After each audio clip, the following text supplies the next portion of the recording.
Greetings, citizens of the world. Billy Jack Haynes, a self-confessed former drug runner, has made a series of astonishing confessions in the past week, claiming that he was paid by Bill Clinton to kill David Kennedy, as well as providing muscle for the Clintons during Arkansas drug drops in the 1980s.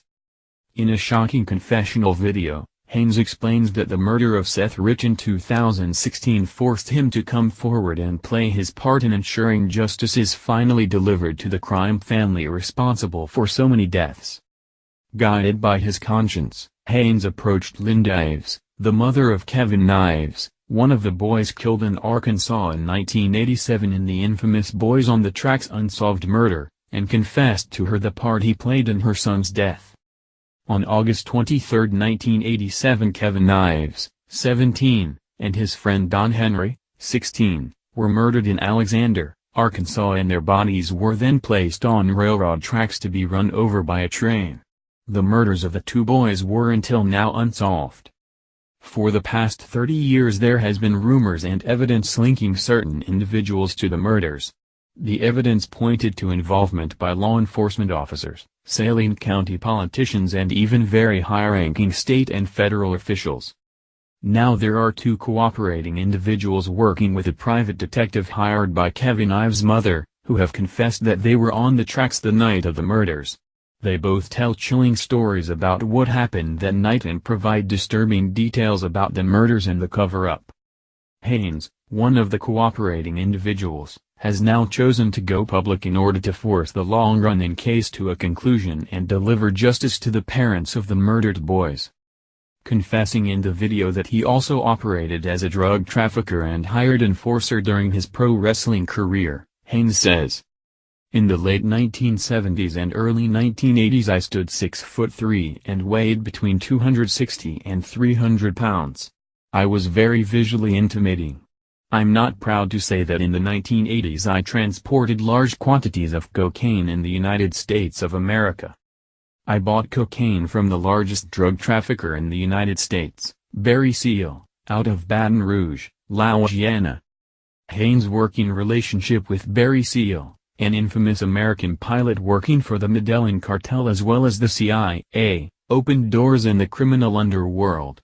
He was soon introduced to Eddie Graham, a wrestling promoter and cocaine trafficker, and a politician, drug dealer from Arkansas who was using his position as governor to control the cocaine trade in the state.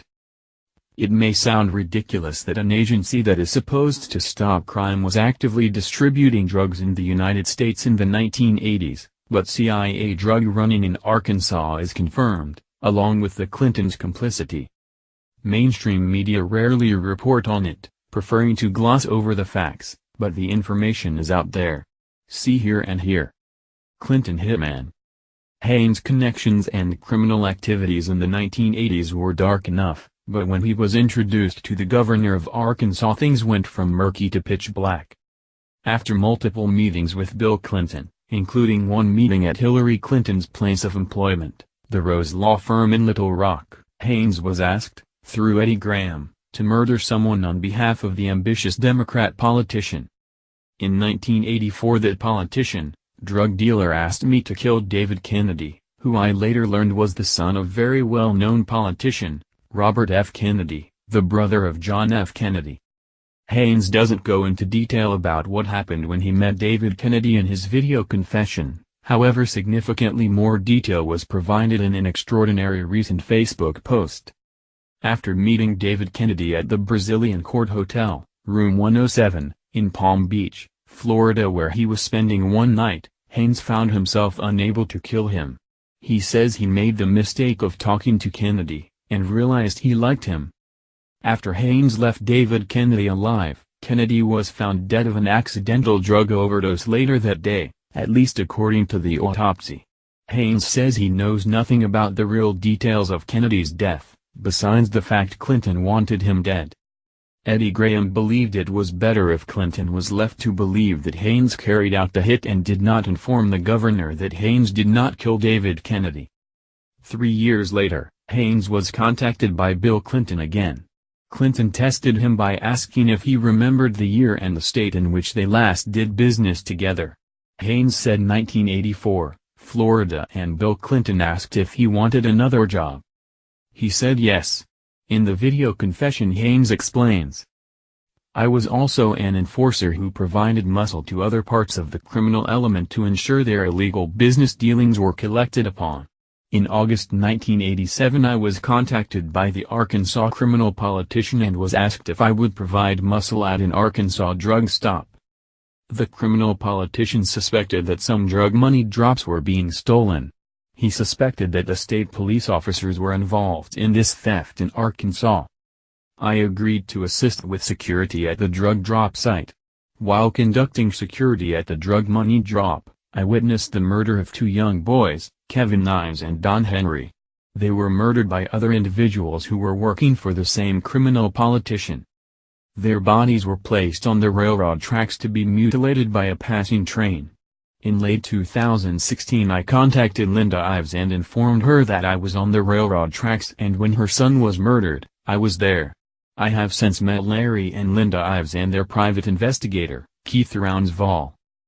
I gave him a statement outing everything that I knew about their son and Don Henry's murders. In my statement I named 3 local enforcement officers, 2 local attorneys, politicians and the local bar owner as being on the scene of the murders in 1987. I also named the criminal politician who directed the events. I'm putting my life on the line here today. I'm telling you I could very well be killed. The Clinton crime cartel must be taken down." The 2 boys who died on the railroad tracks that night were far from the only victims in this story. The elaborate cover-up of their murders, involving law enforcement officers, Saline County politicians, prosecutors, and even very high-ranking state and federal officials, left an unprecedented trail of dead bodies that shocked Arkansas to its core. The case of the boys on the tracks retains mythical status in the state. Those who have followed the case closely, and observed the cover-up with their own eyes, have long believed that a breakthrough in the murder of the 2 boys could bring the Clintons' house of cards crashing down. There have been few more corrupt cases and cover-ups in history. At the time, Bill Clinton protected all of the officials actively involved in the flagrant cover-up. The Wall Street Journal wrote a great summary of the corruption surrounding the case in 1996. But since then, all of the public officials allegedly involved in the murder and cover-up have either died in suspicious circumstances or been exposed as high-level criminals. There was hardly an official in the case who didn't provide bizarre testimony, or actively stonewall the investigation. The medical examiner was eventually forced out of his job for stating the 2 boys smoked 20 marijuana cigarettes and fell asleep, and then failed to hear an oncoming train blowing its horn repeatedly, despite evidence his claims were fraudulent. The medical examiner also claimed there was no need for a full autopsy on one of the boys, because a dog ate his head. All of it. What happened to the medical examiner after he was forced out of his position? Clinton created a position for him with higher salary in state government. For many critical thinkers, the smoking gun is that Dan Harmon, the prosecutor who repeatedly stonewalled and stopped the case from being investigated properly, wound up going to prison for similar crimes. Twice. He was driven from office in 1996, resigning as part of a plea deal for beating up a reporter for the Arkansas Democrat-Gazette. He was convicted in 1997 on federal racketeering, extortion, and drug conspiracy charges, and sentenced to 8 years in prison. He was disbarred in 1999. An entire network of crooks was exposed following the case of the boys on the tracks. Only the Clintons, at the top of the network, remained to be taken down.